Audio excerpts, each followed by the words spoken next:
Greetings, my fellow self-thinkers. LL3's podcast. My name is Craig, transmitting from the beautiful, swampy mangroves of South Florida. And today's date is Monday, July 2nd, 2018. Ooh, yeah, it's nice and warm down here in Fort Lauderdale, Florida. Plus, I'm at Stash, located at 109 Southwest 2nd Avenue in the heart of Fort Lauderdale, Florida. Mr. Jansen with Revolution Live in America's backyard. One of the coolest speakeasy hangouts within the area. Check it out. Pretty cool. A lot of various things. Spoken word, comedy, music, etc. And they do coffee during the day as well. Monday through Friday to be exact. So, yeah, it's a little bit of everything. Pretty quiet right now, which I like. May have the train go by once in a while, but that's okay. I like to get a big kick out of it. Yeah, another thing too is Independence Day is just around the corner. So you folks out there, be safe and celebrate true freedom instead of playing a game with tyranny.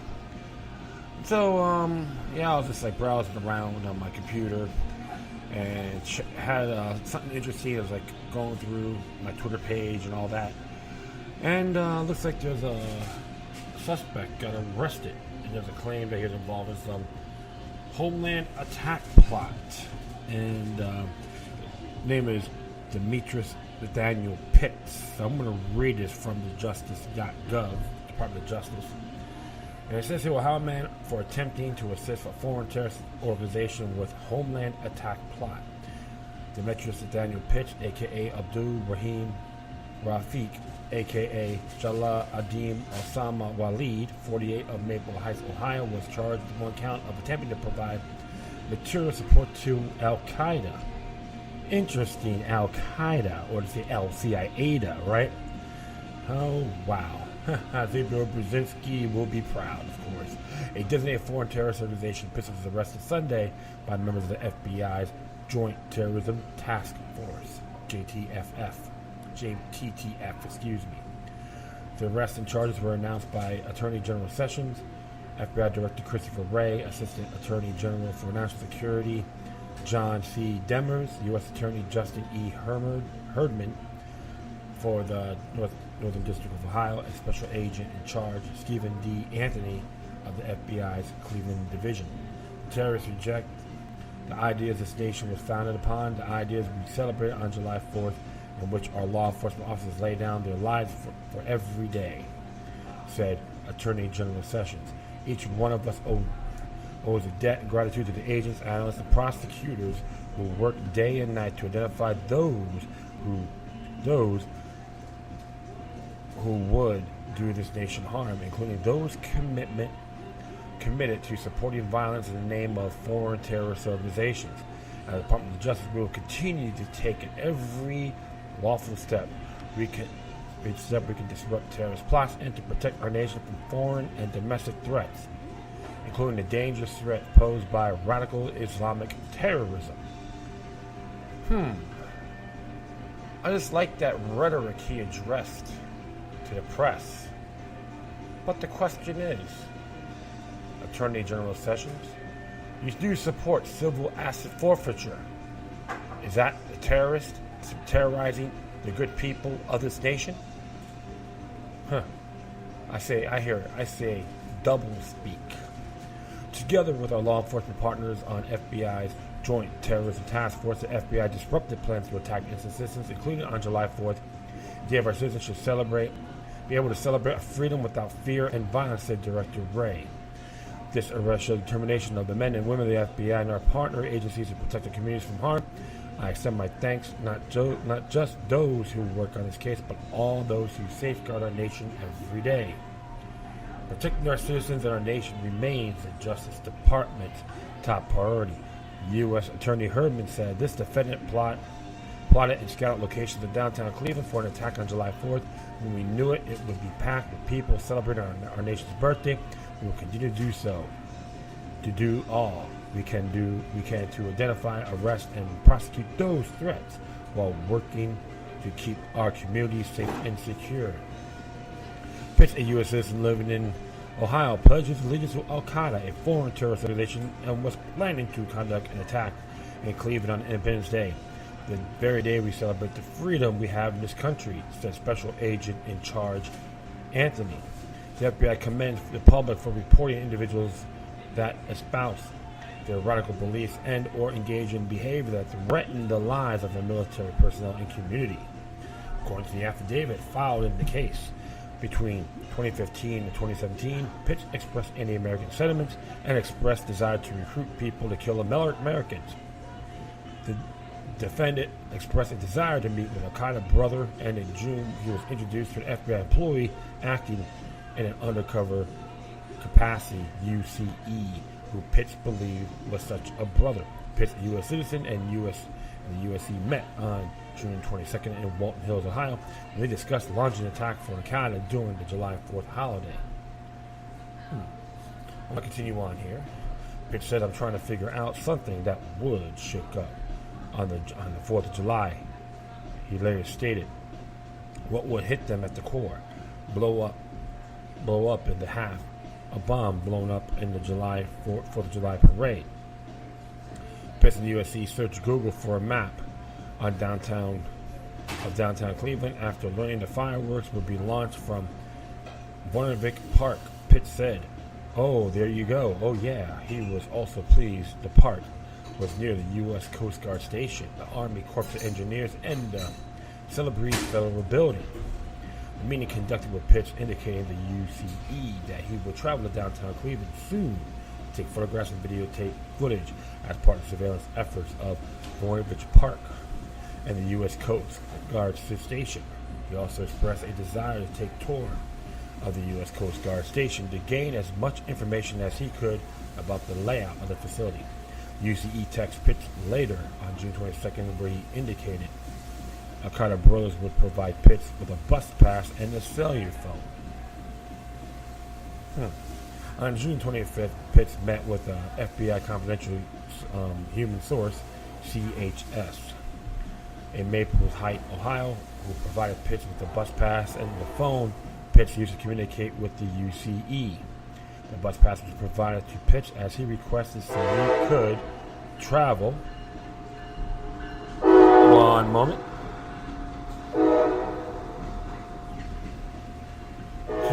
To downtown Cleveland to conduct surveillance for the July 4th attack.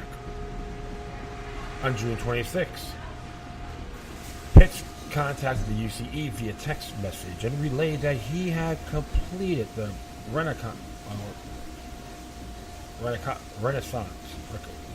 Whoa, hold on here, not Renaissance. Reconnaissance of the designated spots in downtown Cleveland, and that he desired to destroy the government. Pitts also indicated he intended to travel to Philadelphia since Philadelphia is his hometown and he knows it best. Pitts indicated it was his job to go look at a base of the ground, and that it was up to other brothers to complete other parts of the job. On June 22nd, Pitts met with the CHS and turned over the phone that contained the reconnaissance photos and videos so they could provide to the Al-Qaeda brothers. Later on June 27th, Pitts and the UCE met in Maples Heights and drove to downtown Cleveland where they discussed impending July 4th bombing. And I'm going to be downtown when the thing go off. I'm going to be somewhere because I want to see it go off, Pitts said. A search on the phone that Pitts provided to the CHS revealed that he made 2 videos where he pledged allegiance. He stated in part, we serve Allah, we fight our enemies, we destroy them and destroy those who try to oppress.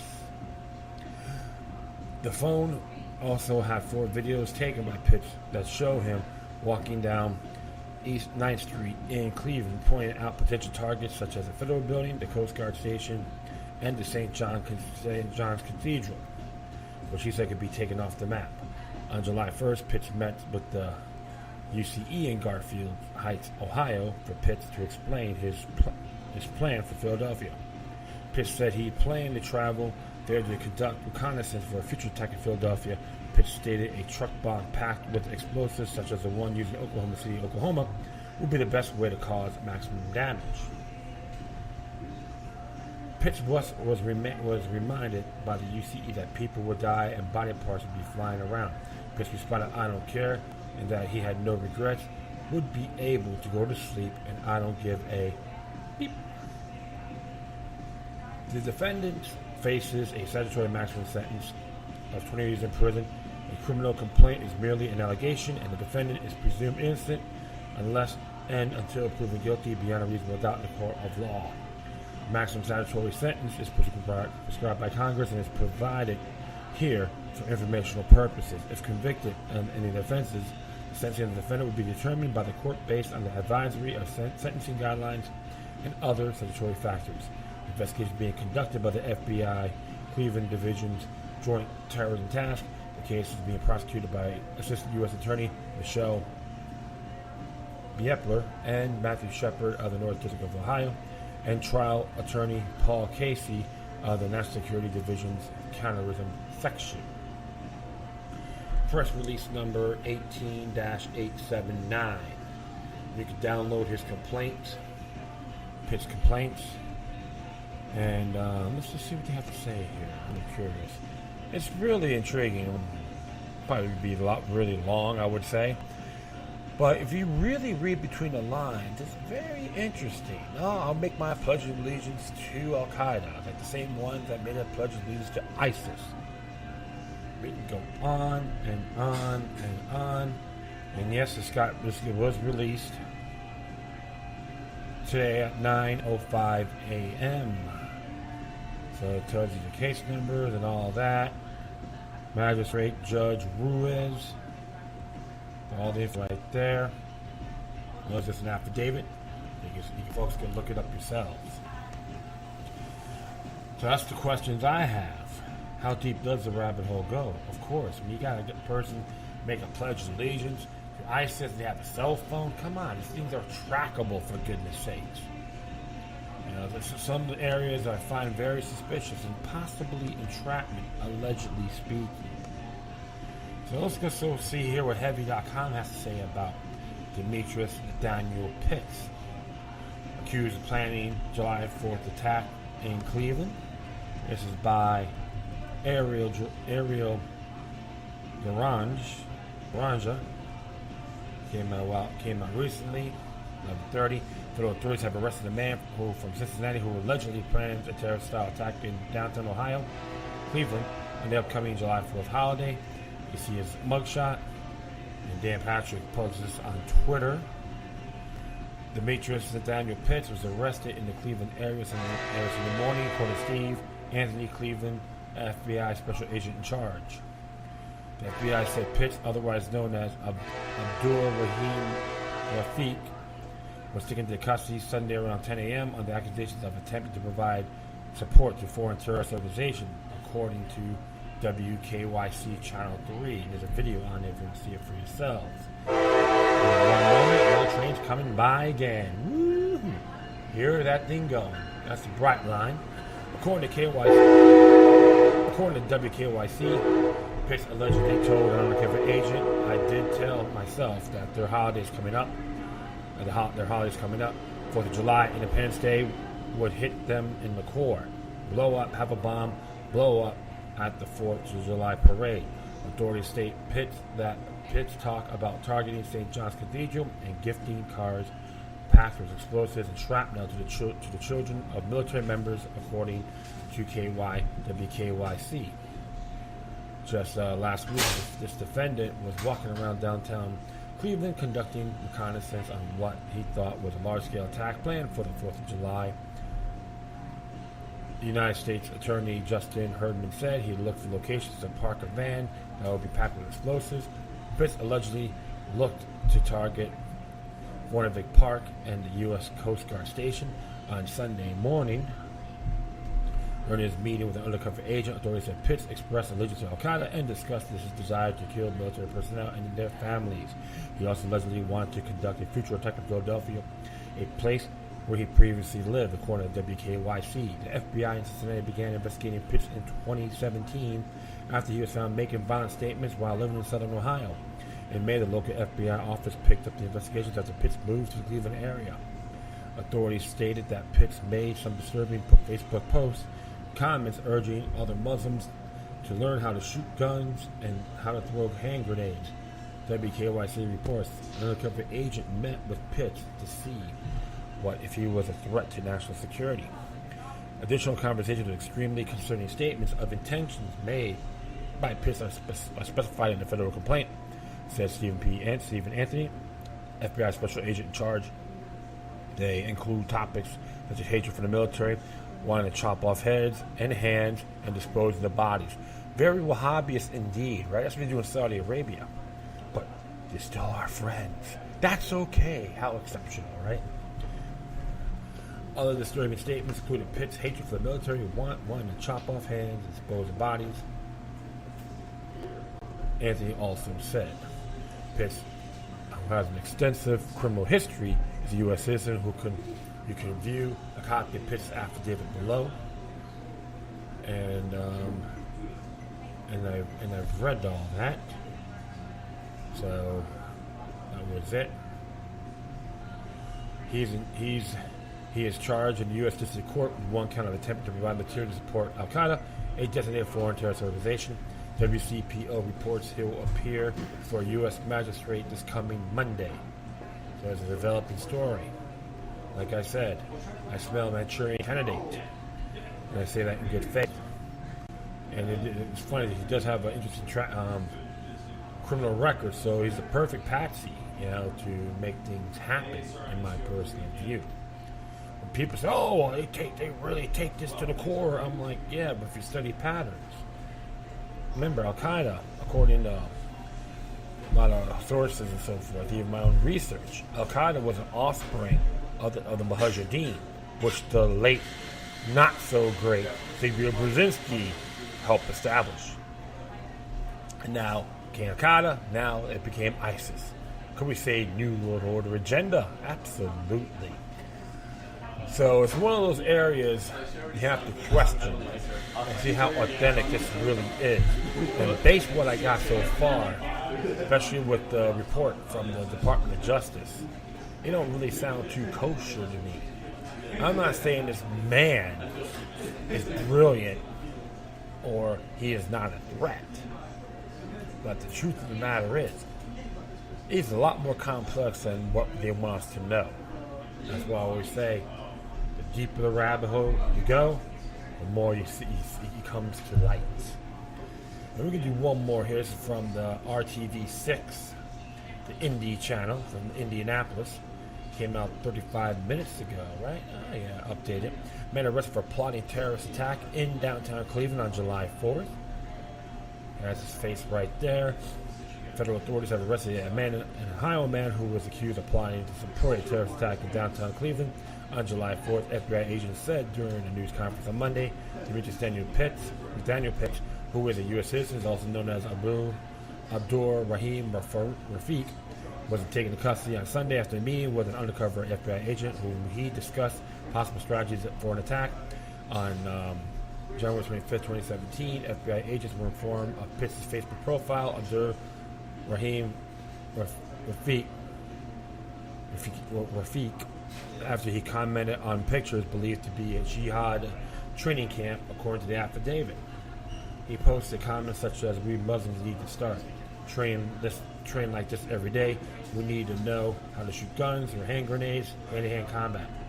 Over the course of the year, he expressed a desire to target military members. On June 22nd, 2018, Pitts met an undercover agent, and he talked about carrying out an attack on July 4th of July in downtown Cleveland.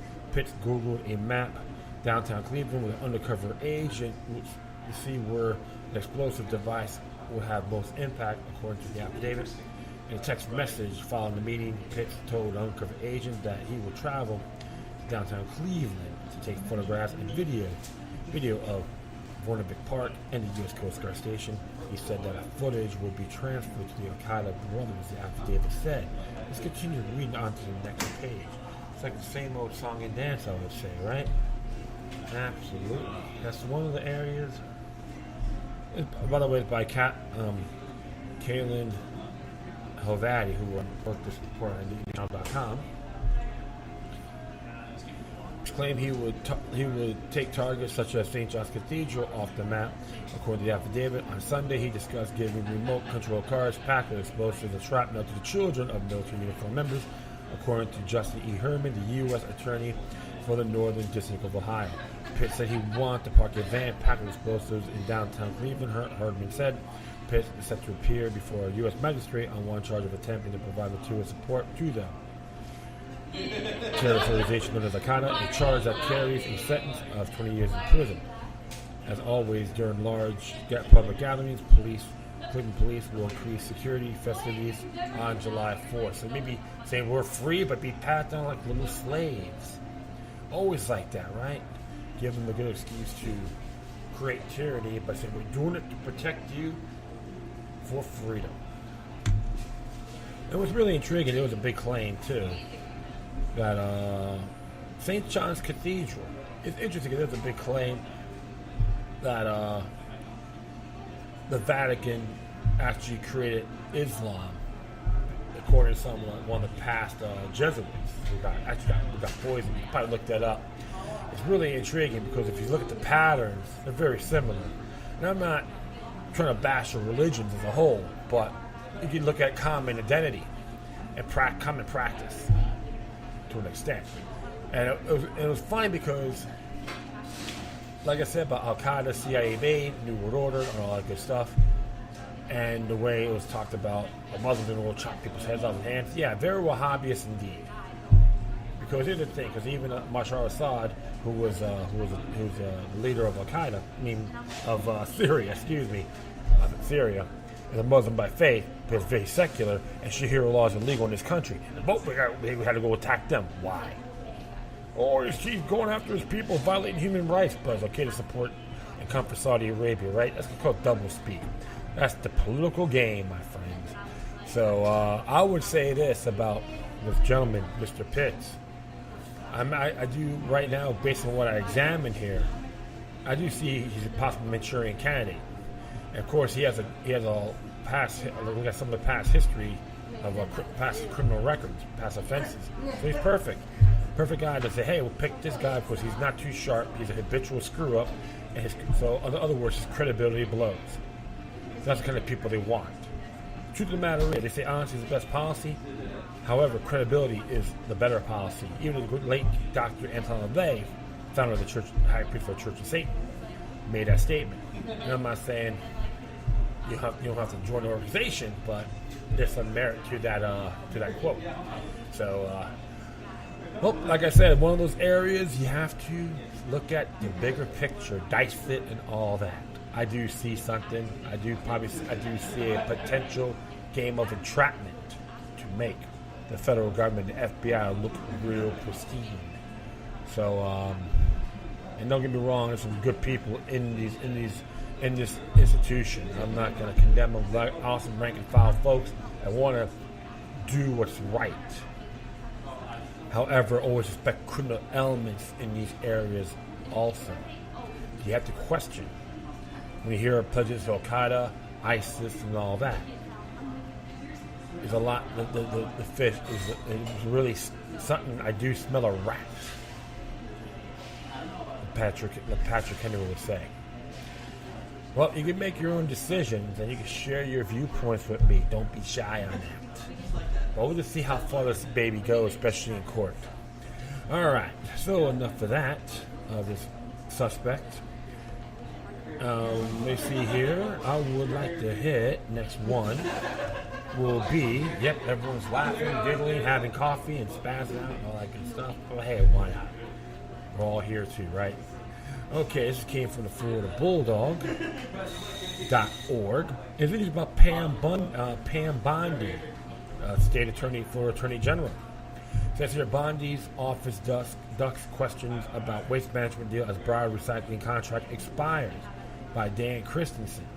Florida Attorney General Pam Bondi's office is ducking question about why she never alerted Broward cities and consumers about pricing and other protections secured for them in 2015 in exchange for not opposing Waste Management's $525 million acquisition of Southern Waste Systems and Sons Recycling. The protections are spelled out in a December 2015 letter with a half dozen agreements or commitments by Waste Management and its company at the conclusion of the state's antitrust investigation, but were only made public May 30th by Florida Bulldog. You can see that linked up there yourself. Chief among them, a pledge that Broward municipalities would be allowed to renew their 5-year single-stream recycling contracts when they expire on the same terms, conditions, and prices as the initial term. Those contracts expire Tuesday, spelling both higher disposable costs and a practical end to particular recycling programs and part of the county. We're hoping it will be very, very brief period. A Sunrise City Manager, Richard Solomon, chair of the County Solid Waste Working Group, we can't just give up on recycling. A news of the letter's existence sent shockwaves through the 17th season of recycling contract with Sun Bergerin, a joint venture of the two upstart partners now at odds in court. Sun Recycling and Bergen Environmental and Recycling, those cities represent about half of Broward's nearly 2 million residents. For its part, Bergeron has told cities it wants to renew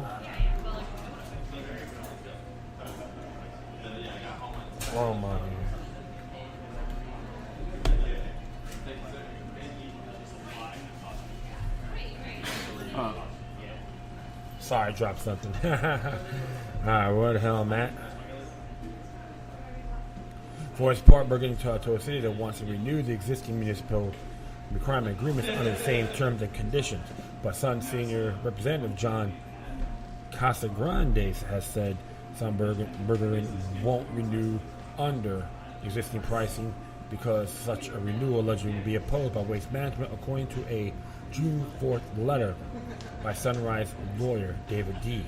Mayors asked to meet with Bondi besides a pending contract renewal negotiations. The letter prompted the mayor or attorneys for Sunrise, Creek, Margate, and Western to seek a meeting with Bondi or her staff to, as Western Mayor Daniel Sturmer put it, discuss the current anti-competitive environment and whether there is anything that can be done by you to address the situation. Western, while not among the 17 Bergeron cities, is poised to seek bids for solid waste disposal, collection, and recycling services, and is very concerned that because of the transaction there will be not a competitive market available, Sturmer wrote.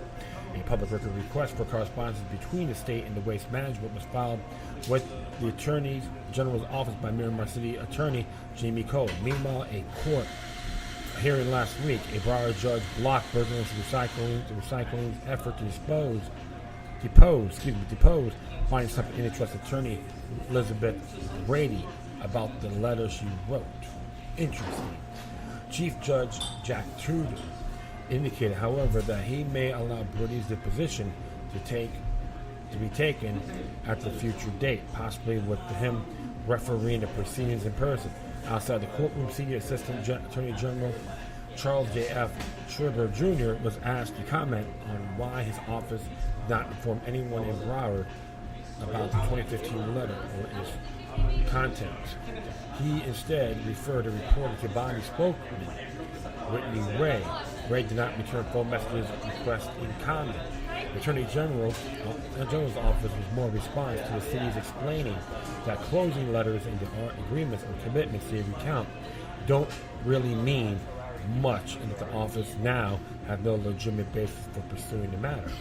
The letter is not an agreement for an approval and merely recites certain statements made by the parties to propose acquisitions regarding their intentions based upon their existing market conditions at the time.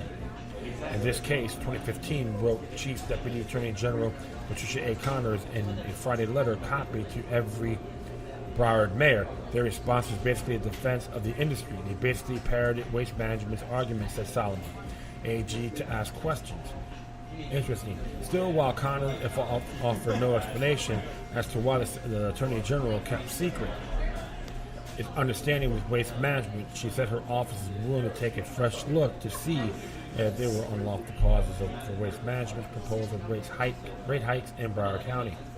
She asked cities to make their waste disposal staff available for interviews as soon as practical. We also welcome any information or documentation you wish to send us for review, she wrote. Whether cities have such documentation is doubtful until the recent public disclosure of the Attorney General's December 2015 letter. They were mostly resigned to accepting a doubling of recycling waste demanded by Waste Management and Stunt, known as LGL recycling. Interest regulators, however, would appear to have another avenue to obtain such documentation. At Wednesday's court hearing, Berger and environmental attorney Michael Berger all but dared Bondi's office to subpoena him, telling the judge he has confidential waste management records detailing serious omissions and misrepresentations about the SWS Sun Inquisition that he hasn't allowed to show the Attorney General. Berger obtained the documentation under the term of confidentiality agreement with Waste Management's attorney that his client agreed in order to facilitate access to the Houston-based company records during the court's pre-trial discovery process. Court filing says Waste Management has produced excess of 100,000 total records in discovery since the case began in 2016, nearly all of which have been filed under seal. Very interesting indeed. Of course. We got the train coming by once again. There you go. So, what took them so long, I would say? I don't know, but you know how that goes. And it was funny because with Attorney General paying Bondi, and everyone wants to go after her on petty things, this is a little bit more bigger. That's why when I tell folks, it's going to be critical, do it right. When I see people try to go after her with her family, chewing her out, that was very unethical. But this one here, then you got something to gripe about. Oh, proceed. Time running out. With recycling contracts fast running out, Carl Springs recently inked a deal with Waste Management that includes a double fee to $96 a ton that serves a template upon which other municipalities might piggyback. The 17 cities with expiring Bergen contracts include Coconut Creek, Carl Springs, Deerfield Beach, Fort Lauderdale, Hillsborough Beach, Lauderdale by the Sea, Lauderhill, Margate, Miramar, North Lauderdale, Oakland Park, Pembroke Park, Plantation, Sunrise, Tamarack, West Park, and Wilton Manor. Sunrise, which generates 5,000 tons of recyclables a year, was balked at piggybacking, citing certain unpalatable contract provisions regarding contamination of material collected for recycling that could have driven the city's costs even higher. It is intolerable conduct language because it creates too much risk. City Manager Solomon. So what will Sunrise do if the offending language cannot be negotiated away? Recyclables that residents now set aside in separate bins will end up at the same place where its municipal solid waste and bulk trash will go as of Tuesday. The Wheel Aberrator to Trash to Energy Incinerator or State Road 7 in Fort Lauderdale. Tonnage that Wheelbarrow does not have the capacity to handle will be dumped in a landfill. Well. So you see that, my friends? So the whole thing is to be filled with landfills and all that good stuff. And you know what? That's what happens when you have plastic and all that good things. So it really gets me. Because I know there's other areas you can use this certain trash to produce electricity. I would say using products made of hemp will be a lot better. Industrialized hemp would be perfect, a lot more better than what it is right now.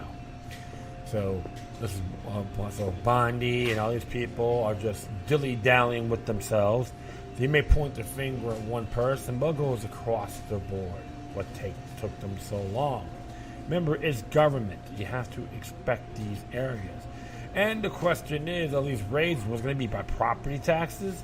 Oh yeah, so your property, is not only the right, it's a privilege. You're just another tenant. But they don't want to tell you that. So, will these contracts expire? They're going to go for Plan B, create more landfills, man-made mountains, and man-made hills in South Florida. You know how that goes. I say everyone should try to keep everything as minimal as possible. That'd be a best bet.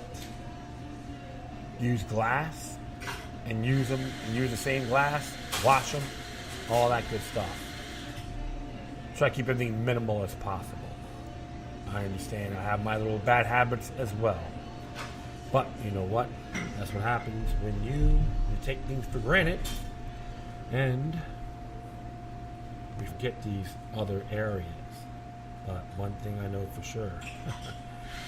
Let's see how far, let's see how they're going to achieve this. And that's one of the areas you got to seek. So, who's going to be blamed, who's going to be blaming who. All right. I'll be right back, so stay tuned. Okay, cool. So, what's my next adventure? All my brothers and sisters out there that deal with my voice. Let's just see here. Oh yeah, this right here is intriguing. It's from 21st Century Wire. Came out today. Sunday Wire. Good website. Good shows. Check it out. Very question authority kind of stuff. Good topics. Merit. It says here, false flag fail. How Syrian civilians derail white helmet chemical stunt in eastern Ghouta. I never bought the official store anyway. On the 6th of March in Hamaraya, we decided to protest against Falah al-Rahman and we raised the Syrian flag. We marched against the terrorist occupation. They, Falik al-Rahman and the White Helmets, were preparing a chemical attack which they intended to blame on the Syrian Arab army as they closed in on the militants. They are furious with us for the march and for raising the Syrian flag because it ruined their plans. Abraham Omar Tamay, resident of Hamaraya, 45 years old. Some weeks after the liberation of eastern Ghouta, which had been occupied by a series of militant and extremist groups backed and armed by a variety of NATO member states, Gulf states protected by Israel. I had the opportunity to interview civilians from all districts in both around Detain and in the nearby IDP, internal displaced people camps. Camps that consisted of high organized education centers for children, clean single-floor buildings that housed extended families and provided them clean water, electricity, food, and essential supplies to thousands of temporary residents. I met with Abraham Omar Tamay in the Harley camp. He had arrived from America 1 week previously with his entire family. He and his family were keen talks about the experience living under Halak al-Rahman, Al-Qaeda affiliate in their neighborhood. The usual stories of deprivation, prison, sectarian brutality were recounted. I was told that the White Helmets worked as one hand with the terrorist factions throughout eastern Ghouta. And it's interesting here because it says here, White Helmets worked everywhere. They had points in all places. Harassa, Doma, Marstrata, Atoya, and they had centers in other sectors alongside with Lake al-Rahman Brigade. There was a front affiliate. They had points in Jobar, also everywhere in Ghouta. They worked with terrorist groups like Janash as al-Islam, Farik al-Rahman, Fire al-Ummah, Dawn of Nations, Muhammad al-Khalid, resident of Hamaraya, as we had to say. Tamar described what he believed happened in Hamaraya on the 6th March 2018 and the days leading up to that date. He told me that this time the Syrian army were rapidly advancing towards Hamaraya and civilians were beginning to feel empowered and more able to protest the presence of Falayak al-Rahman and their associates, White Helmets, and other militant groups. And there's a thing on, you can see a tweet on that too. On the 6th of June, 6th of March, a major conference was due to be held at the UN.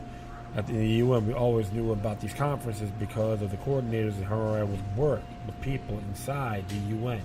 On June 4th and on the 4th and 5th of March, white helmets and armed groups began to gather the bodies in the hospital. They brought these bodies from everywhere, and they brought them to place where they would stage an attack.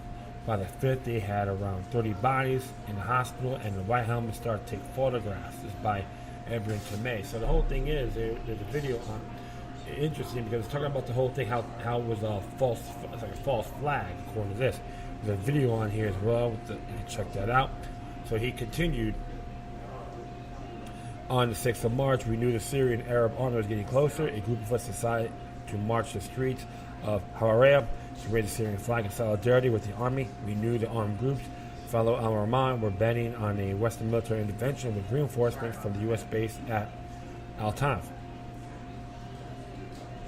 The armed groups told us that there were even ISIS terrorists from Deir ez-Zor among these groups at Al-Tanf. When I checked 6th March in the UN calendar, that there had indeed a high-level discussion on Syria. A UN Special Envoy for Syria, Stefan al-Mistura, attending a meeting today with representatives from the Islamic Republic of Iran, the Russian Federation, and the Republic of Turkey, hosted by the Russian Federation and its permanent mission in Geneva. Tomei then told me the armed groups were always telling us that the West would intervene and help them to conquer Damascus. After 6 years of their lives, we knew it was not going to happen. We were human shields for them, nothing more. We were fed up with their lies, so we raised the Syrian flag and we marched to tell them for little Al-Rahman to leave Hamariyah. About an hour after we raised the flag, one of the head coordinators came to us with another person and told us that we had ruined their plans. I asked why. They told me they had released news of a chemical attack the night before, saying 30 people had been killed. When we raised the flag around 3 p.m. to 3:30 p.m. the day after, we ruined it for them. You know, like a little scapegoat game, right? I asked Demetrius what he thought, that he said it was ruined. He smiled and replied, they told me, how can an area get hit by chemical weapons by the Syrian government, and then hours later residents of the same area are raising the Syrian flag? They also told me we had ruined the communications with the UN, and there would be no intervention from Al-Tanf. After all, the main coordinator's name was Abdulamin Hamas. They wanted to present the time of the chemical attack on the day the SAA entered Hamariyah. You see, the next day, Khalid al-Rahman issued a fatwa against all of us. All of us were sentenced to death. They brought one of the prisoners, they wrapped him in the Syrian flag, and they shot him dead with 3 bullets to threaten us. We didn't care. We coordinated with the army, and they helped us to leave Hamariyah. The video shows some of the Khalid al-Rahman reprisals against civilian protesters in Hamariyah, and watch. Let's just see what they have to say. Let's just check this out if I can get it, if possible. If not, I'll just keep going. That's not going to be a problem, but yeah, it's like 31 seconds long on YouTube. Interesting. So I'll continue on here. There are many reports of the. Yeah, you can see some people out there right now. All right.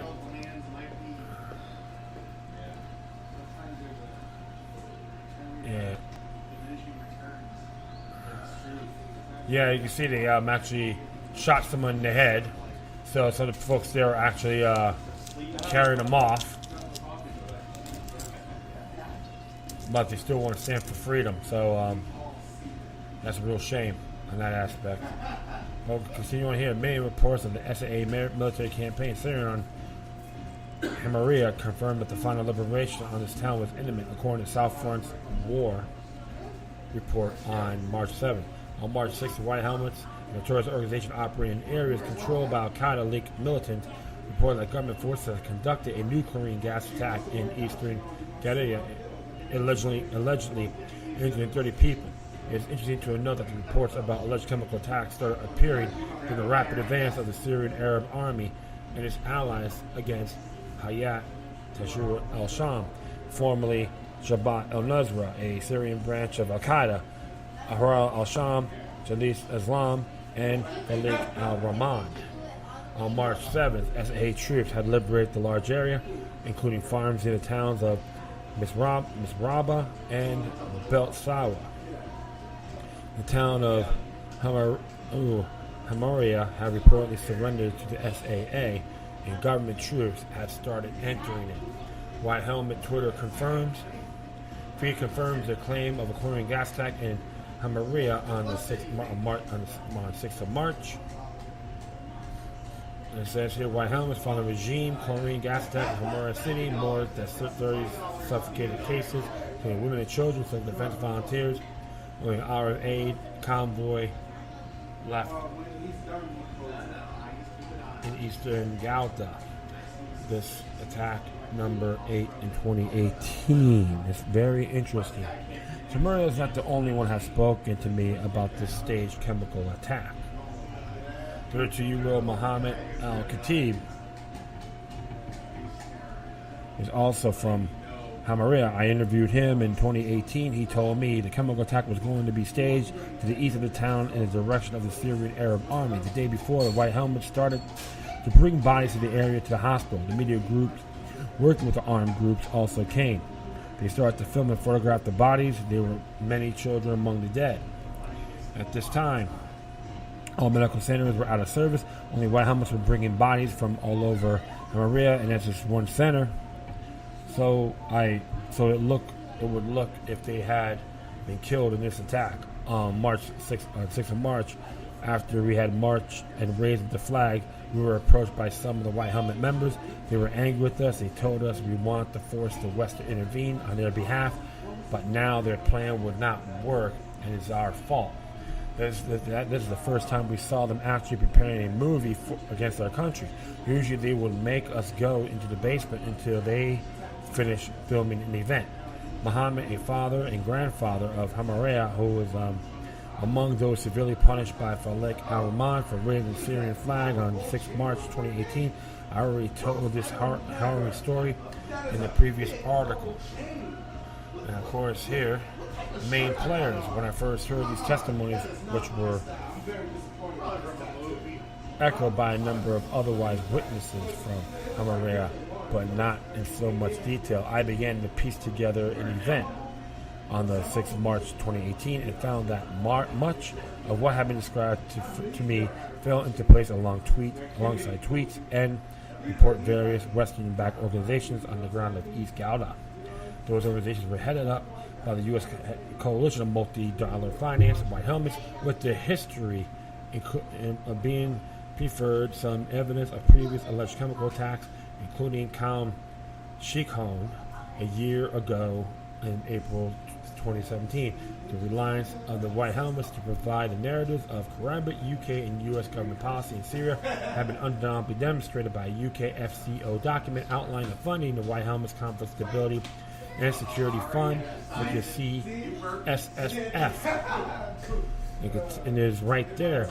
It's interesting because it said here the program duration on this program from April 1st, 2017 to March 2020. And the total budget is £24 million in Syrian defense, £9 million. Mayday Rescue Foundation. Interesting. Oh, yeah. And, of course, right down here about Syrian self-defense is a red underline here. It says, Human Rights Watch and Amnesty International have stated the SCD and a mostly routinely reliable source of reporting throughout the bombardment by Russia since September 2015. CSD has provided essential corroboration that strikes were not targeting Daesh, but moderate opposition entities. This has provided confident statements made by UK and other international leaders made a condemnation of Russian actions. Torment has told me that the demonstration of flag raising took place around 3 p.m. in the afternoon. The first announcement of an SAA colonial attack in Hamaria began to appear from late on the night, 5th of March. Depending on time zones and during the day, 6 March has seen in the White House have included in the article. And you can see here, Save Our Syria. It talks about it here about regime forces killed 89 people due to airstrikes and shelling in eastern Ghouta. That was on March 5th. It says here 2 colonial attacks, 30 civilians, claimed Coleman and 6 children. This is Assad regime's 8th chemical weapons. So they're using the whole propaganda machine on towards Assad. The media and advocacy manager for the White Helmets, Hassan Hanna, was among the first signal to alleged colonial attack in Hamaria. It is worth bearing in mind that according to his own CV, Hanna is also a contributor of the Chapman House, the British Government Link Policy Institute, the Washington Times, and TRT World Turkish State Media. Interesting there. Hanna is a researcher at the Washington-based Taunton Center, where Professor Scott Lucas of EW World is also a consultant. Dima Mauza is also a researcher at the Tehran Center. Mauza is newly elected vice president of the NSC, Syrian National Coalition, and had previously worked for ARK Group and Mayday Rescue, according to her LinkedIn page. Founders of the White Helmet, James Major, worked for ARK Group when he established the White Helmets in Turkey. Mauza was with ARK during this period. Mazur then went to set up a Mayday Rescue ostensibly in the Netherlands. Wayback Machine shows the Mayday addresses in Dubai as an intermediary to receive transfer funds from the UK FCO CSSF to the White Helmets. During the time as operation managers at Mayday Rescue, Mauza was clearly involved in the day-to-day support for the White Helmets. There were no greater. It will go into greater depth in these connections in a subsequent article about this information demonstrates how closely knit these organizations are and how they form a network that is capable of promulgating Syrian narratives favorable to the U.S. coalition interventionist roadmap rapidly and across a diverse and extensive information base that includes corporate media, think tanks, and government-aligned institutions, thus ensuring their influence over policy decision by government, by such as the UK and the US, already heavily invested in the regime change operation in Syria. And of course, Assad Hanna talks about it right here on the Twitter page.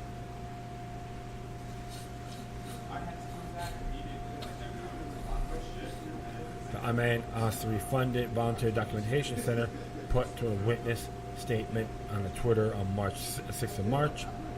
Like it says here, we were sleeping in the basement and were welcomed by our neighbors and relatives who told us that had been a colonial attack. We went outside and saw the container releasing the horrible smell. Witnessed a suspected colonial attack in Hamaria in eastern Ghouta, Syria.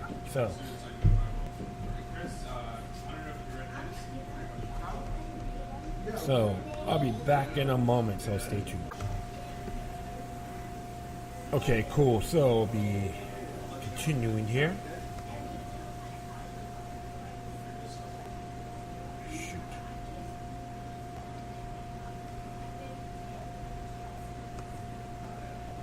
Sorry about that. I think I hit a mistake here. Okay, cool. Amina Asri also provided seed funding and ongoing support for the Syrian campaign, who effectively run the public lead campaign for the White Helmets that has succeeded in presenting these Al-Qaeda and associated extremist groups affiliated as impartial, unarmed, and neutral humanitarians for 5 years since their creation in March 2013 in Turkey. VDC has previously used one of the most notorious White Helmets as an expert witness for another alleged chemical weapon attack in Sermon, Italy, in March 2015. Mawar Aga Hassan is perhaps best known for his criminal participation in the torture and execution of 2 SAA prisoners of war in cantonment Aleppo in April 2016. And there's an interesting here on the Twitter page by Freeman Woe talks about that. In early hours of the morning of March 7th, Dr. Derailed Sahol of SAMS, which is Syrian American Medical Society, tweeted the statement, the so-called Syrian interim government retracting claims of a cloning attack, which ties the statements of Tamar and Khalid that their march and protest have derailed plans by the White Helmets and the Falak al-Rahman to stage a chlorine chemical attack. The statement right here is below. Will tell you all about it.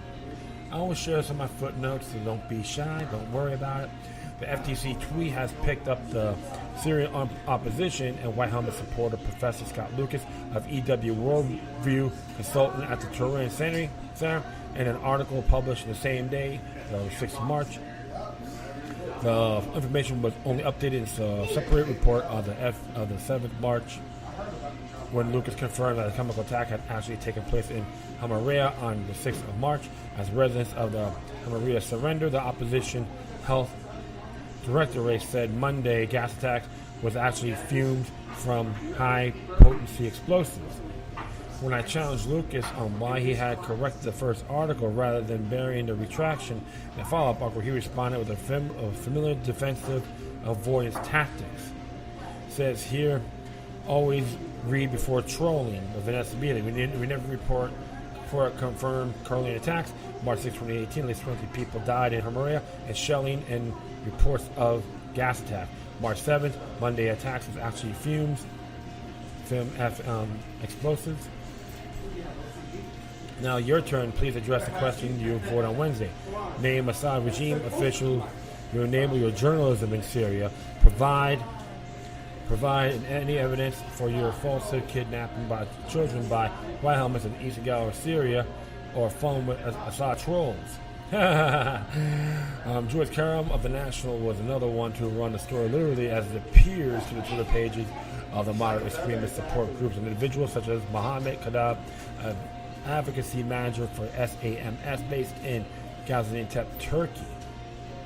See what's happening here? It's really intriguing what's going on, right? Of course, there's a thing here as well. 6 children, 4 women, 2 men were reported to be contaminated by clone attack in Hamaria and Ghouta. Tonight, all victims arrived with moderate symptoms and no fatality was reported. This is attack in number 8 in 2018 and 198 since 2012. That was Mohammed Katal. He's based out of Turkey. The National alludes to the threat of the U.S. intervention if another chemical attack is perceived to have carried out by the SAA. So this is wow. This is really intriguing here, right?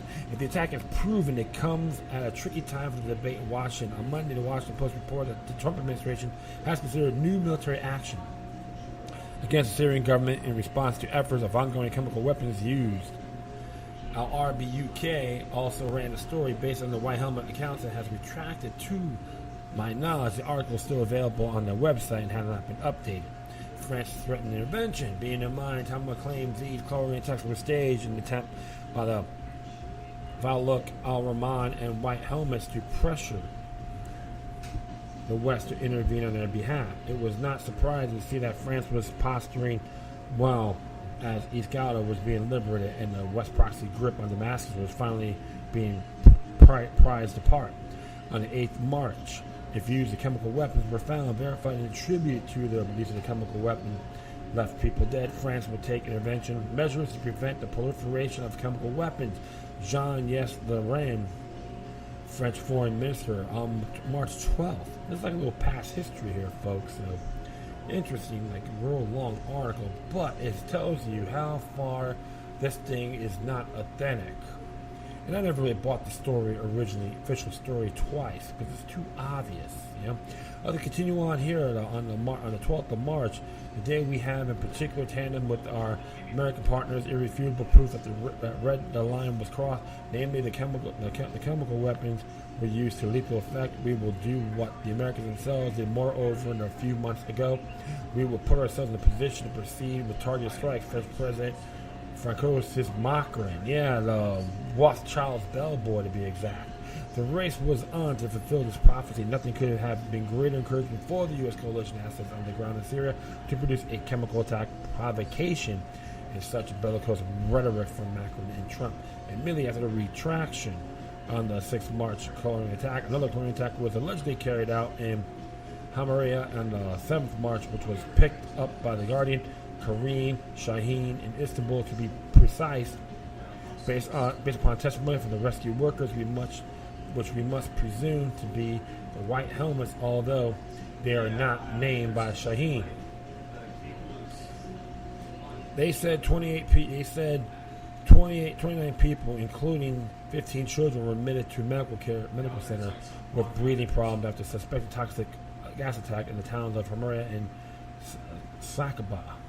A familiar helmet figures provided dramatic statements for Al Jazeera. Yesterday, the night was the darkest and most horrific night ever. They used phosphorus, napalm, cluster bombs, and chlorine gas.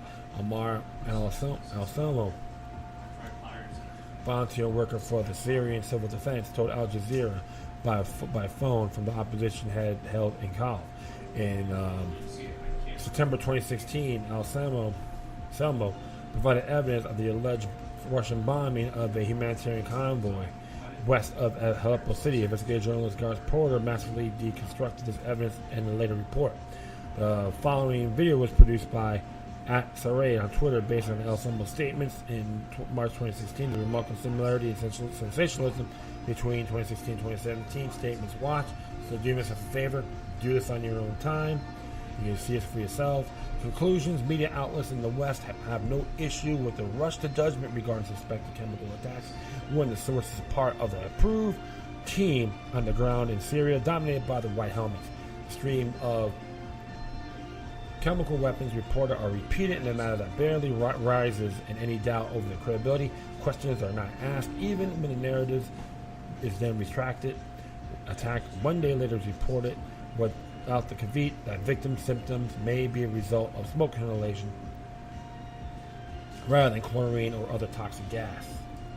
The treadmills of chemical attacks must be maintained because that is what will instigate U.S. coalition intervention. According to the U.S. coalition, journalists should be mapping the correlation between SA military advances and the uptick in the U.S. ally belligerence towards Syria and the increasing claims of chemical attacks by the extremist group benefiting from U.S. intervention. Of course, that is not what happens. The Western media journalists literally copy-paste White Helmet supply narratives that enables the escalation in military aggression in support of sectarian extremist occupiers of civilian areas in Syria. To what degree does the tall wag the dog of the UK, US, France generally in control of the White Helmet narratives? Do they communicate with coordinators on the ground when they feel it is the most convenient to receive news of a chemical attack? Or do the White Helmets take control at times when they feel threatened in order to trigger international reactions? The importance is given the protection of the White Helmets by UN agencies was condemned by Dr. Bashar al-Jafari, Syrian permanent representative to the UN on March 16th of March. He warned that giving the opportunity for terrorist groups, including so-called White Helmets, which are affiliated to Jabhat al-Nusra terrorist organizations, to use the Security Council as podium constitutes a flagrant violation of UNSC resolutions, particularly those related to combating terrorism, adding the biggest scandal that the U.S. agency operating in Damascus demanded to evacuate the 76 members of White Helmets in eastern Ghouta while paying no attention to the lives of thousands of civilians. Human Rights Watch, who by their own admission rely heavily upon the White Helmets for their evidence in Syria, reported on March 17th that they had received a distress call from the White Helmets claiming a number of them were surrounded by the SAA and were fearing summary execution. White Helmets had issued similar reports during the final hours of the liberation of East Aleppo. Owen Jones of The Guardian repeated those stories without hesitation at the time. I was on the ground in Aleppo during the liberation and again in Eastern Ghouta, and the Helmets armed factions who took amnesty were evacuated safely with their family to Idlib. On April 7th, Douma alleged chemical attacks was also dismissed as a non-chemical bombing by medical staff who treated victims in the Douma medical point. There's a report by Robert Fisk and a number of other journalists, independent and massive, who visited the site, including myself. Despite the clear possibility of being another misreported chemical attack, the corporate media seem to suffer from selective amnesia in their usual rush to judgment that provided the cover for the U.S., UK, and France to unlawfully bomb Syria on the 14th of April. The amnesia also covers the existence of chemical weapons manufacturing facilities under the control of extremist groups across East Ghouta, including Jaish al-Islam and Dalma. And of course, you can see the reports right here by Sonia Moda and Andrea, CNN correspondent, federal translator. Syria, the egregious Western media chemical weapon fraud is by 21st century, and you can check that out yourself. And my interview with one of the medical staff presented the night of the alleged chemical attack on 7th April under my watch. You see it for yourselves, folks. So when we take into consideration a uniformity of narrative across interconnecting groups and support groups within Western media, it is hard not to conclude that the truth is indeed the first casualty of war, brought to its knees by narrative building apparatus that is ultimately financed and constructed by the hostile government agencies that benefit most from the contrived account of events on the ground in Syria. Of course, the UK delegation, OPCW, talks about the same thing, and it's has come together to strengthen ban against chemical weapons use.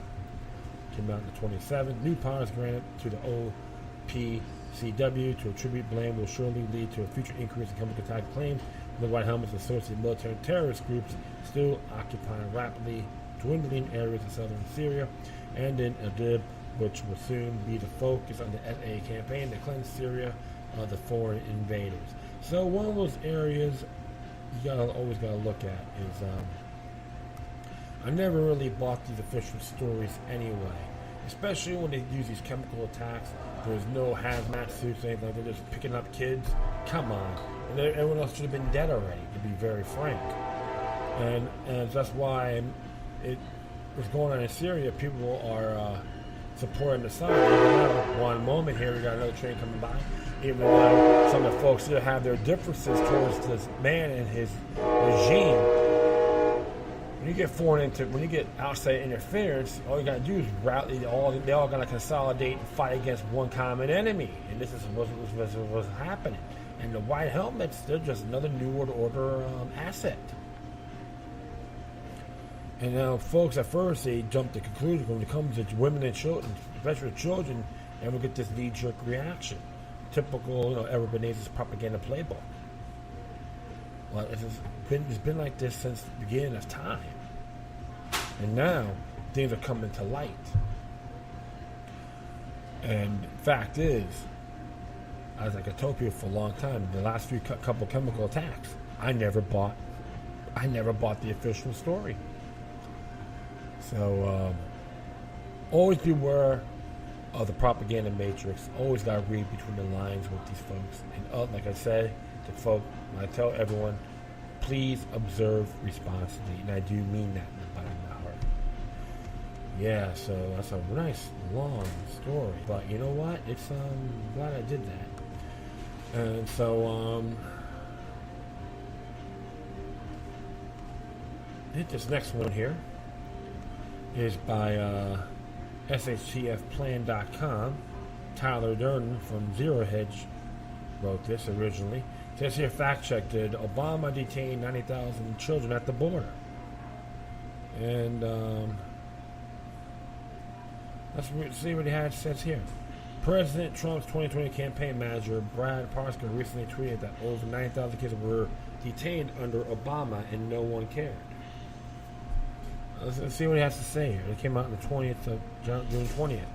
What was filed was a barrage of angry tweets and attempted by AP to prove the claim false by conflating two narratives. First being that Trump is putting separate migrant children in prison-like conditions, which left quickly abandoned after it was revealed that viral photographs depicting the caged migrant children actually happened under Obama. And Jack Paulsbeck has this on here as well. Page on here in Zero Hedge.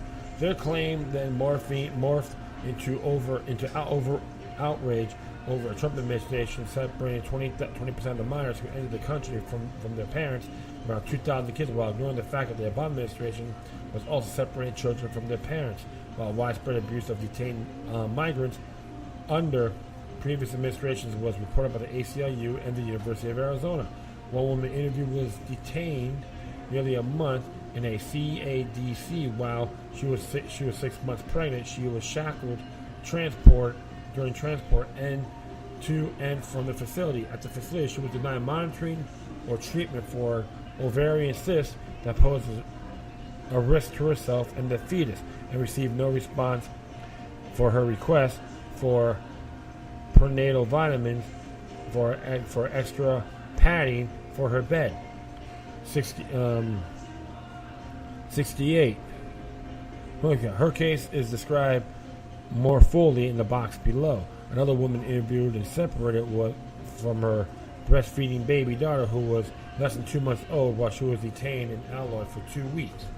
That's the University of Arizona. And those findings are that women did not receive adequate medical or mental health care, were often mixed together with women serving criminal sentences, and were often transferred from faraway states. In most cases, researchers found that the women were separated from at least one child. It's from the ACLU Arizona website.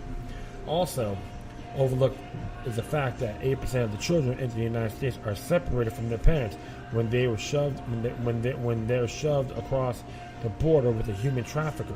That migrants can seek asylum in the United States through one of the several countries' U.S. consulates in Mexico.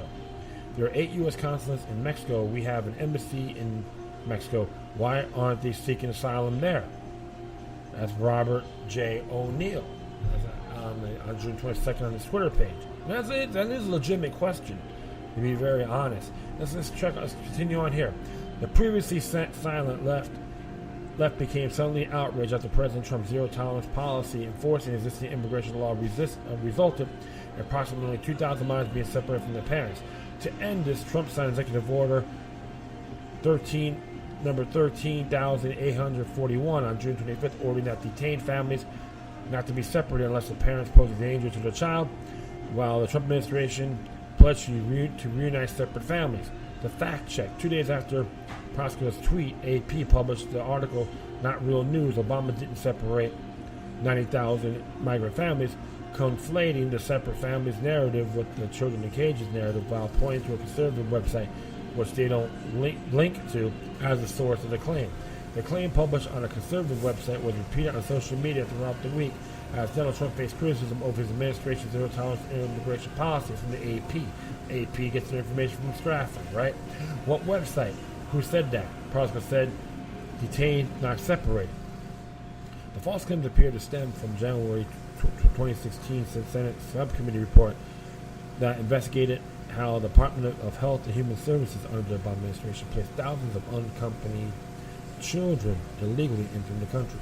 The subcommittee report found that from October 2013 through 2015, the agency placed nearly 90,000 children with a sponsor after they were detained at the border without legal guardian. The majority of the sponsors report they found were a parent or the legal guardian living in the country. That's from the Associated Press. Note how AP simply says that 90,000 children were placed with the sponsor. Unfortunately, they're missing a giant link in the chain. The detention centers the kids are placed in first. Interesting there, right? Taking a look at the Senate subcommittee report, AP references page 8, since the thrust of the left's outrage over Trump's zero-tolerance policy was originally poor migrant children being forced into cages. It says here, refugee resentment, consistent with the general practice in immigration law, UACs normally are not held in detention pending their immigration proceedings. Instead, HHS attempts to find a suitable sponsor with whom they can live. Someone who can both be safely care for the child and ensure his appearance before the immigration court.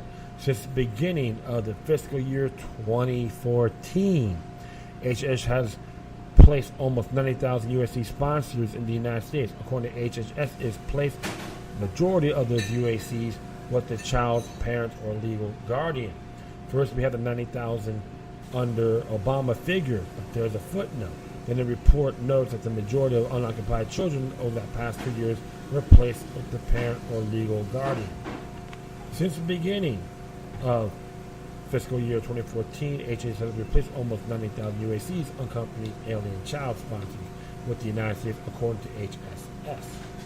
It places the majority of those UACs with the child parents or legal guardian.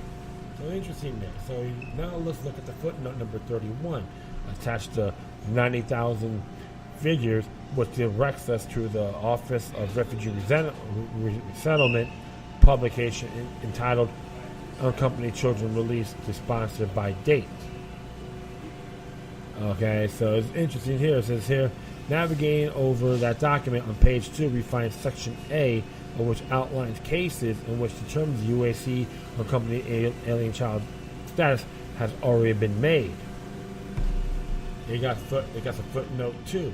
Asylum offices will see evidence of these prior UAC determinations in A files or A systems in the form of I-213 record of deportable alien, the Form 93, the CBP UAC screening from the United States Department of Health and Human Services, HHS Office of Refugee Resettlement and Initial Placement.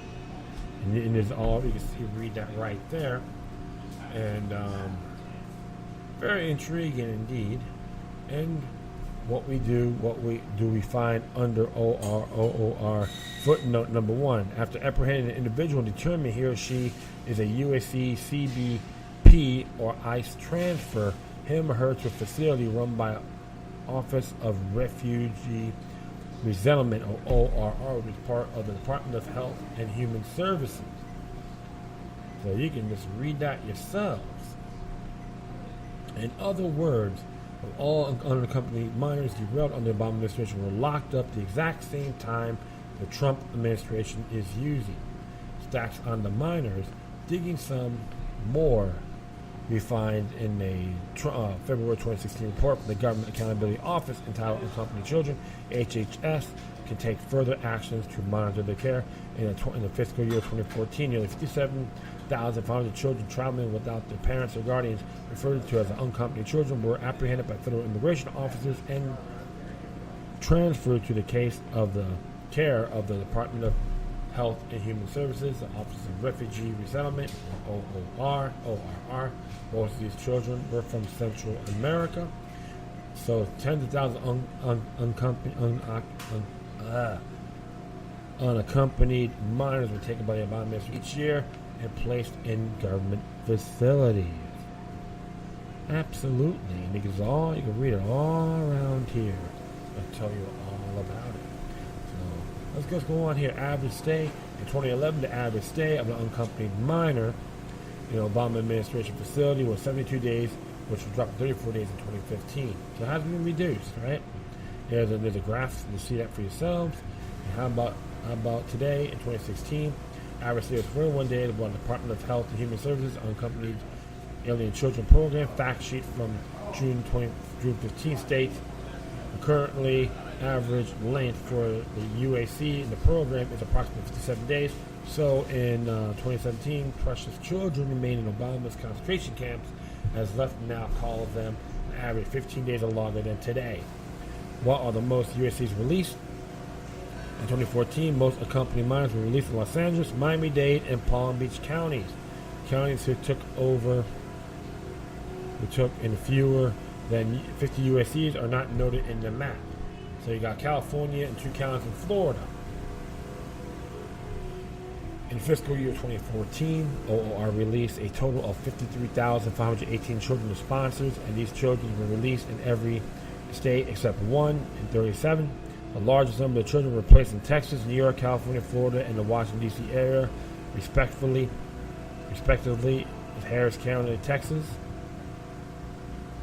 receiving 4,028 children in the fiscal year 2014, more children than any other county. Often children were placed in counties with large Latino populations. There's a map for that as well. So to be clear, hundreds of thousands of migrant children whose parents sent them to the United States alone or with a human trafficker remain in Obama administration facilities for up to months at a time, both eventual release or repatriation. In fact, at one adds up that the company minors into taking into custody between 2008 and 2016. You can look at the links themselves. Nearly 300,000 children were placed in federal housing under Obama. And as Brad Pascallo points out, no one cared. Finally to clarify what we the people are supposed to believe. So that's what I gotta say, my friends. You always gotta look at things a lot broader than what it is. And of course, many of these children and so forth are considered political pawns. But during the time of the Trump administration and the Obama administration, no one really cared. But when Trump came in, everyone had a case of Trump's anxiety. It's all his fault. He's a racist, a white nationalist. It's pathetic. It's unmeritable. It's baseless, my friends. Like I said before, Article 1, Section 8 of the U.S. Constitution, Congress must take care of the uniform and naturalization laws, not the president. So, any questions? Go read the Constitution, learn your civics instead of talking out of your rear ends or listening to bobbleheads, okay? And one thing I gotta say as well, when I'm looking at United States intervention, tangle other other countries' affairs, is another issue, including the drug war.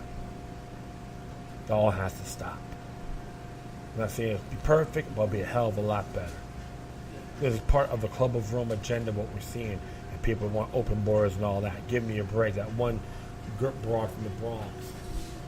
Talk about this claim. She's talking about open borders. You know what? If that's so, she's pro Club of Rome, pro New World Order, no ends, ifs, or buts. I don't care if she's white, Anglo-Saxon.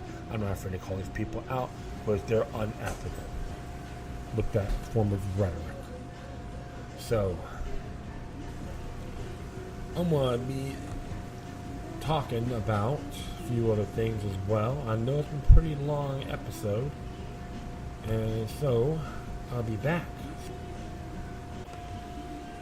Alright, speaking of immigration, I'm just checking this one article from truthout.org, which I haven't really narrated any of their articles.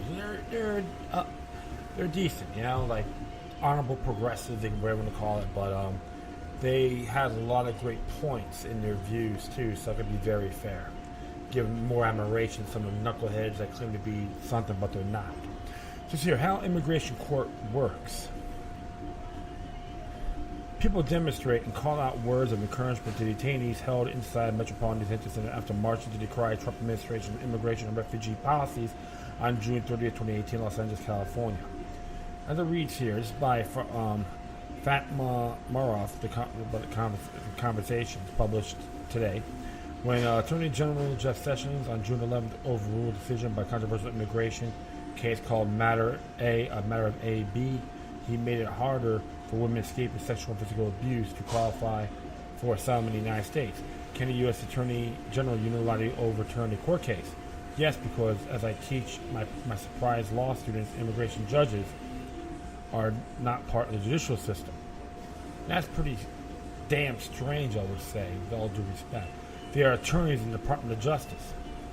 That means normal assumptions about judicial independence and freedom from political influence do not apply in immigration proceedings. How immigration trial works. People end up in immigration court for various reasons. Refugees who fled persecution in their country can apply for asylum in the U.S. People facing deportation may request cancellation of removal, which allows them to stay in the country. Other non-citizens may be in process of becoming legal permanent U.S. residents. Their cases will be heard by one of approximately 330 immigration judges who presided over 58 U.S. immigration courts. As of March 2018, the courts has had 345,000 active cases, which averages out about 1,000 cases per judge. That doubles the caseload of the federal district court judges, and immigration courts have tighter budgets and far less administrative support. As a result, immigration court systems is congested. Cases can take years to complete. Immigration judges issued 137,875 decisions in 2016, according to DOJ statistics, which is a link for that. Just under 70% were deportation orders. Who does that? Immigration proceedings look much like a criminal trial, but the process does not come with some constitutional protections. Immigrants are not entitled to a court-appointed defense attorney. For example, they may hire a lawyer or, if they're lucky, find pro bono counsel. Only 37% of all immigrants have an attorney to represent them in immigration court. Immigrants who have been convicted of crimes, including low-level offenses, are subject to mandatory detention during their immigration hearings. They are often brought into the courtroom wearing a jumpsuit and shackles. 86% of immigrants who have been detained will appear without a lawyer. Immigration trials also lack other constitutional safeguards requiring criminal trials. The judge is from Department of Justice, which law enforcement duties determined by the Attorney General, since the government's prosecutor comes from Immigration and Customs Enforcement, a Department of Homeland Security agency that tasks immigration enforcement. Their political priorities may overlap. In normal federal judge, the judge will be an independent member of the U.S. judiciary, a different branch of government. The administrative appeals process. Immigrants may appeal an immigration judge's deportation order of the Board of Immigration Appeals. A Virgin-based U.S. Department of Justice agency, a 9% choose to do so. The board currently has 20 members, a 16 full-time and 4 temporary. Individual or as panels, they decide roughly 30,000 appeals per year. To expedite the process of the Board of Immigration Appeals frequently issues decisions that affirm without opinion, meaning it can confirm a deportation order without providing any reasoning or explanations. It can be at will. U.S. law permits the Attorney General to intervene in this appeals process. The Attorney General can take over a case at the request of the Board of Immigration Appeals or direct a referred case to him. Historically, most have done just once or twice a year. Sessions has reviewed 4 immigration cases in 2018 alone. Federal regulations also empower the Attorney General to overrule the board, decide what types of appeals it can handle, and remove members at will. Federal Appeals Court. Immigrants may further appeal decisions by the Board of Immigration Appeals to the U.S. Court of Appeals, one level below the Supreme Court. Very few can afford to do so. One of the roughly 300,000 immigration cases heard each year, only 2% are appealed to a federal judge. In 2016, 5,240 immigration appeals were filed with the federal appellate courts. On average, nationwide, just 8% of those appeals are granted. That either enables the immigrant or stays or sends the case back to the Board of Immigration Appeals to correct an error. For some, the victory may come too late, so immigrants cannot be deported while their case makes its way through immigration court. That protection ends once their appeal reaches the federal level. Roughly half of all immigrants who will ultimately prevail in federal appellate court risk being deported without their appeals are pending here. So it's real complex, and it was really interesting. That's why it's good to know about these things. It's not like an actual trial. So, but one of the areas you have to really look at and prep yourselves. And there's some good immigration attorneys out there too. I have a friend of mine who does that. And like I tell folks, some people you may criticize some people, but if they're good at what they do, just network with them, because you never know. But it's really wow. So they can just deport them at will, and their appeals can still be pending. So it's like magic lamp theory, you know. Pretty morose indeed, but the best way to do this is go by the book. And that's the main objective. And it's been a dangerous world for a long time.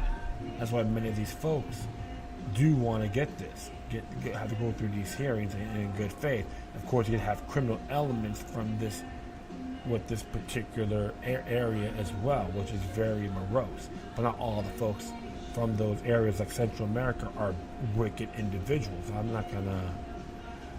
Can't condemn that, because I remember I chat with a lot of them during 1980 in my junior high school, people from Nicaragua, and they were telling me some horror stories when they left during the war, and they're in the airports, they're being bombarded before they flew out.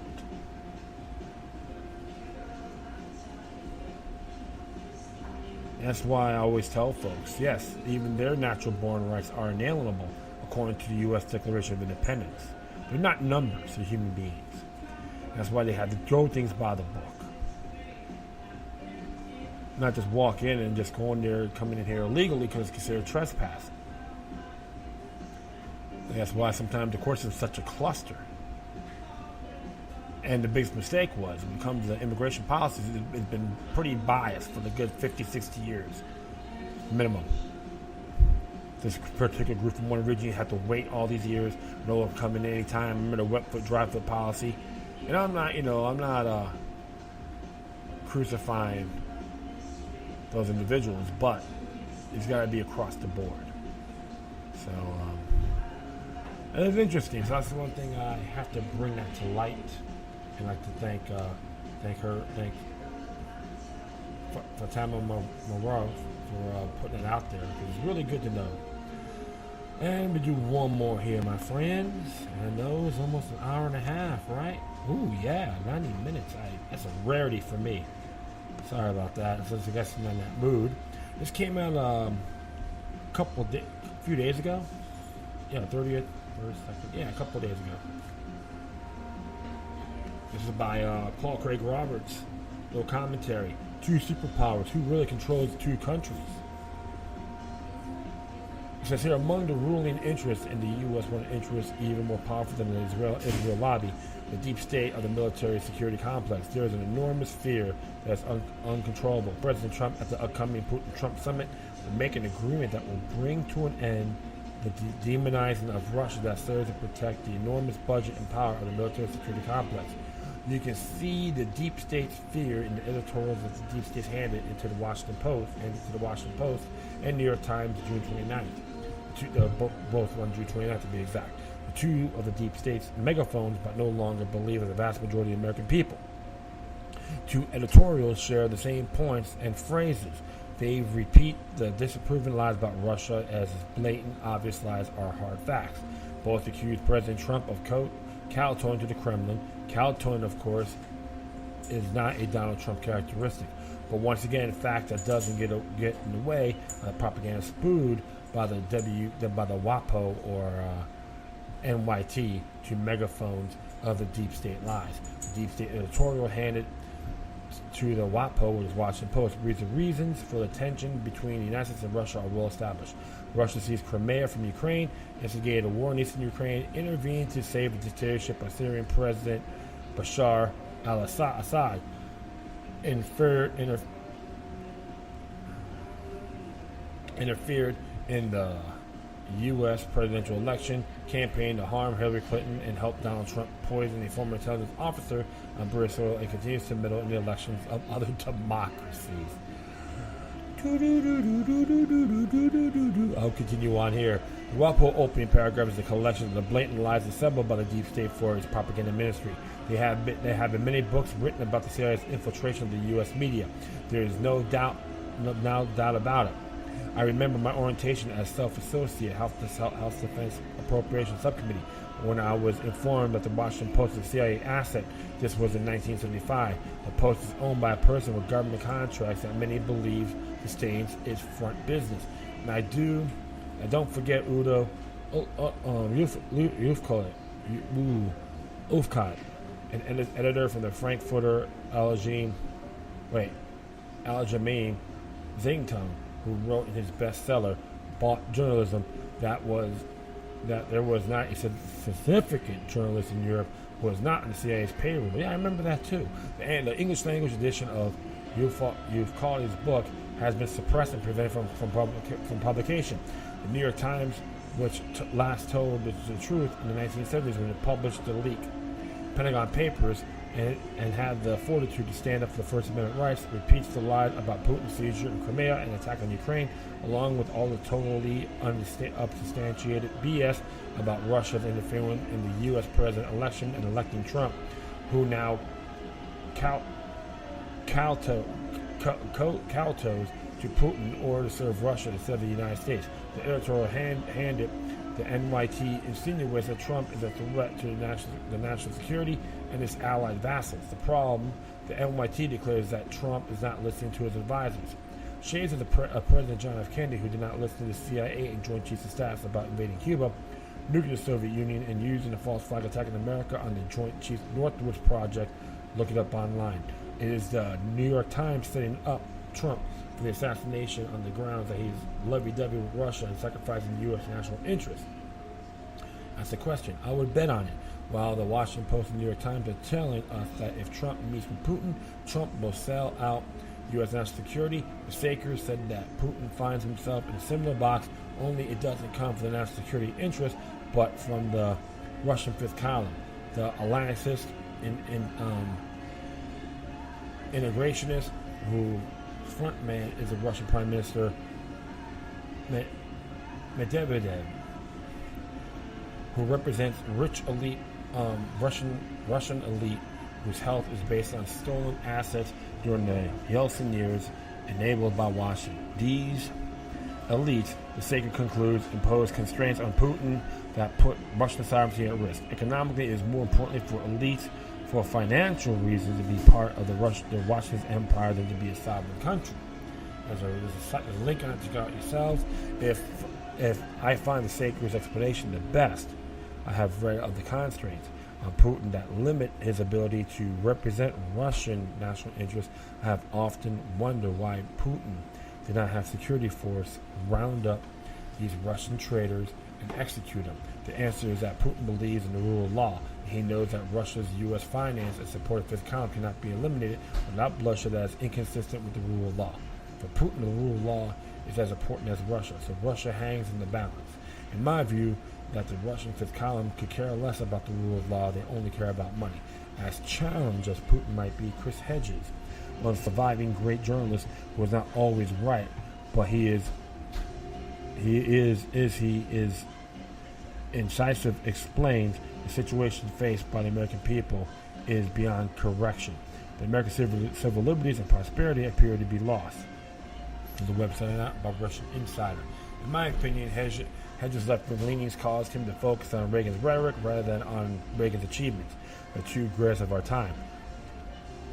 The end of stagflation, which benefited the American people, and the end of the Cold War, which removed the threat of nuclear war. I think Hedges does not appreciate Trump's sincerity about normalizing relations with Russia, relations destroyed by the Clinton, George W. Bush, and Obama regimes, and Trump's sincerity about being offshore jobs home to American workers. Trump's agenda puts him against the two most powerful interest groups in the United States. A president willing to take these powerful groups should be appreciated and supported, as Hedges acknowledged the dispossessed majority do. If I might point out to Chris, whom I'm admired, it's not like Chris Hedges to align against the choice of the people. How can democracy work if people don't rule? Hedges writes correctly. The problem is not Trump, it's a political system dominated by corporate power and the matterings of the two major political parties in which we, the American people, don't count. Hedges is absolutely correct. It is impossible not to admire a journalist like Hedges who describe our plight with such succinctness. We now live in a nation where doctors destroy health, lawyers destroy justice, universities destroy knowledge, the press destroys information, religion destroys morals, and the banks destroy the economy. Probably been reading stuff by David Icke. Read the Saker's explanation of Russian politics. Possibly Putin will collapse under pressure from the fifth column in his government. Read Chris Hedges' analysis of the American collapse. There is much truth in it. What happened if the Russian people rise up against the Russian fifth column? If the oppressed American people rise up against the extraction of the military security complex? What happens if the needed population rises up? What if who sets off the nuclear weapon? Our time on Earth is not just limited by our 10 years, but also humanity's time on Earth, and that of every other species is limited by the use of nuclear weapons. It is a long time past. It's long past the time when governments and if not them, humanity should ask why nuclear weapons exist and why they cannot be used destroying life on Earth. Why isn't it? It is the question of our time. Instead of, for example, transgender toilet facilities and the large variety of fake issues on which the prostitute media focuses, the article of the Sakers and Chris Hedges, two astute people, report that neither power is capable of making good decisions. Decisions are determined by democracy instead of by oligarchs against whom either elected government can stand. In this case, humanity is finished. Here are the Washington Post and New York Times editorials on June 28, 2018. Washington Post editorial: Trump is kowtowing the Kremlin again. Why? Ahead of the summit, Putin, Trump deciding with the Russian leader with dangerous results. And it says here the reason for the tension between the United States and Russia are well established. Russia seized Crimea from Ukraine, instigated a war in eastern Ukraine, intervened to save the dictatorship of Syrian President Bashar al-Assad, interfered with the U.S. presidential election to harm Hillary Clinton, to help Donald Trump poison a former intelligence officer on British soil, and continues to meddle in the elections of other democracies. Yet, on Wednesday in the Kremlin, President Vladimir Putin brushed it all aside, delivered a Russian Maskirovka or camouflage answer that all America's fault. Meanwhile, John Bolton, the President, National Security Advisor, Mr. Putin, declared that the tensions are in large part the result of the intense domestic political battle inside the U.S. Then Mr. Putin aide Yuri Yushkov insisted that Russia most certainly did not interfere in the 2016 election in the United States. On Thursday morning, Mr. Trump echoed both on Twitter. Russia continues to say they had nothing to do with meddling in our election. Why is Mr. Trump kowtowing again? The U.S. intelligence community has concluded that Russia did attempt to tilt the election using multiple campaigns, including cyber intrusions and insidious social media fakery. What would be so difficult to challenge Mr. Putin about this behavior, of behavior? An accounting has yet to be made of impacting the impact of the election, but Mr. Bolton does not mince words like was that year when he described Russian interference through as an act of war and said we negotiate at Russia at peril and now. Summits can be productive, even maybe, especially where nations are at odds. In theory, the meeting between Mr. Trump and Mr. Putin, now scheduled in next month in Helsinki, could be useful, but a meeting aimed at pleasing Mr. Putin is naive and foolhardy. Meeting aimed at pleasing Mr. Putin at the expense of traditional democratic U.S. allies would be dangerous and damaging. Just as Mr. Bolton was flattering to Putin,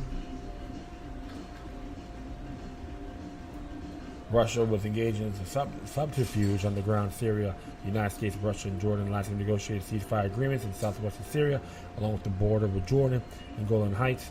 In recent days, the United States has warned Russia and the Syrian allies not to launch an offensive in the area where rebel forces hold parts of the city of Derailed and areas along the border. The State Department vowed there would be serious repercussions, demand that Russia restrain its client's Syrian forces. Secretary of State Mike Pompeo called the Russian Foreign Minister Sergei Lavrov, saying an offensive would be unacceptable, all to no avail. Syrian is bombing the area. This is what happens when Mr. Trump signals repeatedly that he's unwilling to able or stand up to Russian misbehavior. We are in dangerous ground. Either Mr. Trump has lost touch with central U.S. interests, or there is another explanation for his kowtown that is yet unknown. That's very Operation Mockingbird at its finest, right? And even down here,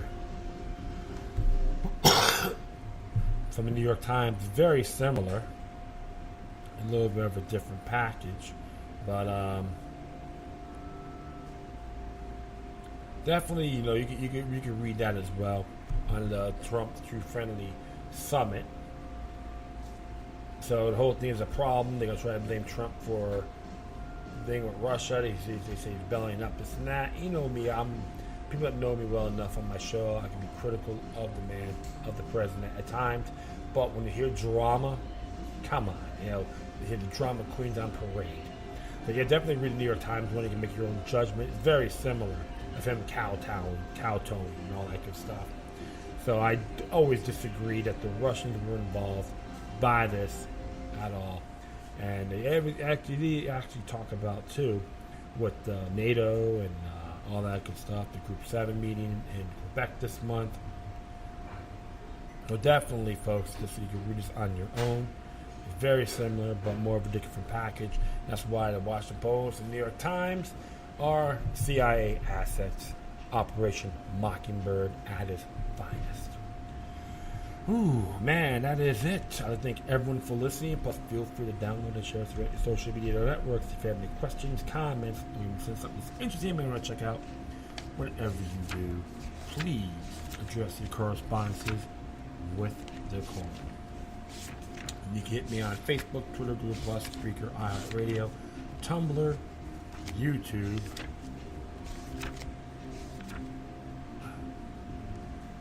Freedoms Network, Minds.com, FutureNet.club, Patreon.com/LocalLuck3 with 3 eyes. If you're going to be a donor, that'd be awesome.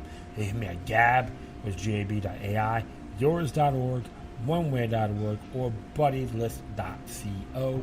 In addition, you can email me at localluck3 at gmail.com, or to your cryptic ones that mainly has a ProtonMail account. I have one also. Lucky Luck numbers 03 at protonmail.com. Alright, my friends. Once again, thank you for your time. Plus, always remember that demoniac resistance is healthy for the soul and can liberate humanity. Until next time, take care of yourselves. Keep on spreading the love. And may your guardian spirits be with you.